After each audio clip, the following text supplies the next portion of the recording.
السلام عليكم ورحمة الله وبركاته، إزيكم حبايبي عاملين إيه؟ يا رب تكونوا بخير وبصحة إن شاء الله يا رب.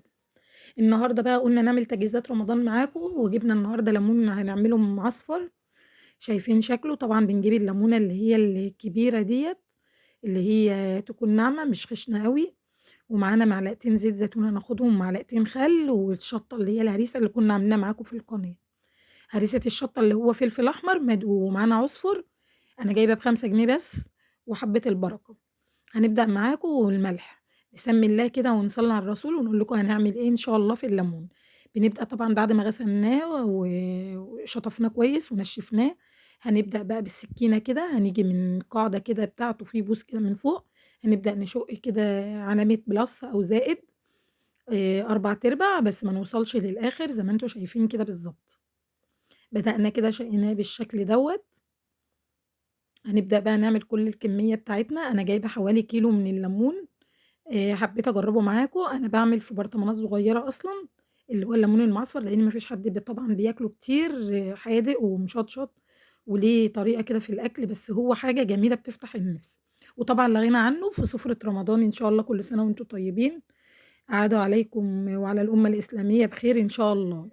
شايفين حبايبي بعد ما قطّعنا كل الليمون الكمية بتاعتنا، هنبدأ طبعًا في مَيّة بتغلي على النار، هانزل بالليمون فيها من غير أي إضافات طبعًا.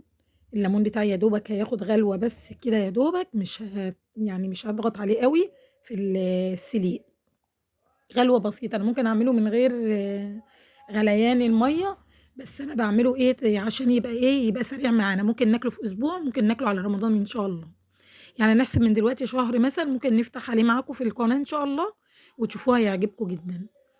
أنا كنت عملته قبل كده بس ما صوّرتوش، يعني حصل مشكلة كده وما جاش في الفيديو. بدأت كده خلاص بانزل بالملح حوالي 4 معالق ملح، ده اللي أنا هاضيفهم على العصفر دول، وهاضيف عليهم حبة البركة، عايزة تحطّي شطة برضه تزوّدي الشطة شوية ماشي، مش عايزة هنكتفي بالشطة اللي هي الحمرا الهريسة بتاعتنا والعصفر بتاعنا. قلّبنا كلّه كده المكونات بتاعتنا. ممكن عايزة تكتّري العصفر برضه، بس هو كده كويس جدًا، كمية بسيطة مع على الكيلو ليمون، دي يا دوبك كمية محدودة للكيلو ليمون. بدأنا كده قلّبنا المكونات بتاعتنا بالشكل ده، دي من أول تجهيزات رمضان اللي هي المخلّلات اللي إحنا بدأنا نعملها معاكم، وهنبدأ نعمل معاكم بقية المخلّلات إن شاء الله.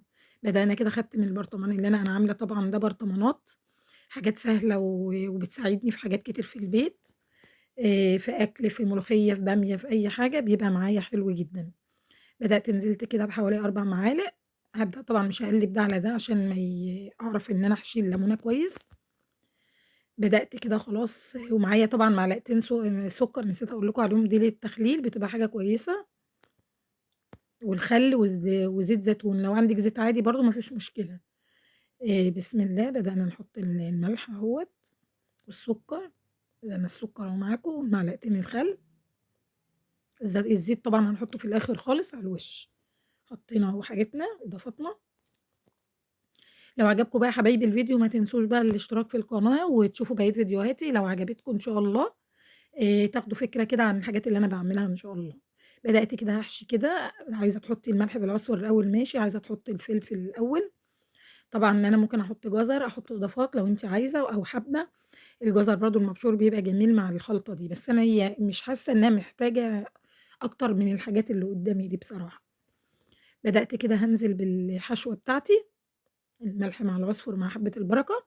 أبدأ من الجناب كده من كلّه، أحشي الليمونة كويس جدًا، وأبدأ بالشطة بتاعتي أحطها، وأبدأ أرصه رص كويس جدًا في البرطمان.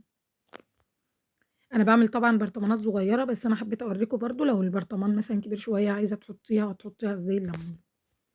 بدأت كده هاعمل كل الكمية بنفس الطريقة، أدي الفلفل الأحمر بتاعي، وأدي الملح بالعصفر بحبة البركة.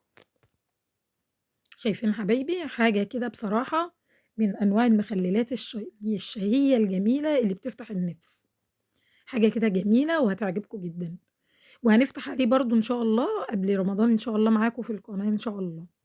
يا رب يحيينا ويحييكم ربنا وكل عام وأنتم بخير إن شاء الله. شايفين حبايبي شكله كده بعد ما حشيناه، أبدأ بقى أنزل وأقول لكم برضه التكاية اللي أنا هاعملها، اتفرجي لآخر الفيديو هاقول لِك التكاية هاعمل فيه إيه، عشان إنها يتخلل معايا بسرعة برضه ويبقى جميل.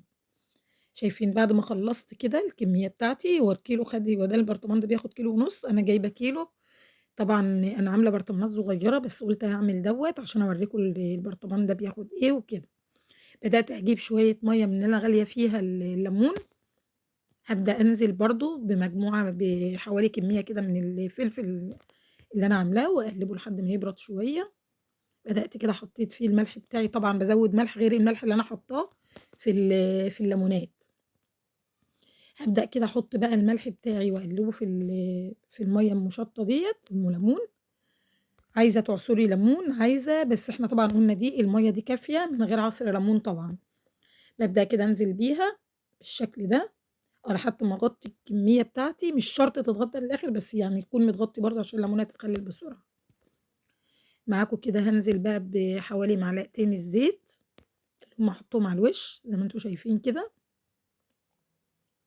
طبعًا معلقتين الزيت دُولًا برضه حاجة من ضمن التكات المهمة، هي والسكر طبعًا دي تكاية برضه، إن تحطي السكر مع المخللات بتخلّيها معادلة وبتخلّيها تتخلل بسرعة وجميلة، وبرضه معلقتين الخل بيفرقوا معايا. بدأت كده خلاص أقفّل على البرطمان بتاعي بالشكل ده. أنا حاطة مجموعة ملح حلوة، وهي حوالي خَد معايا كيس إلا ربع ملح. وأشوفكم بقى على خير إن شاء الله في الفيديوهات الجاية، ما تنسوش بقى يا حبايبي الاشتراك في القناة.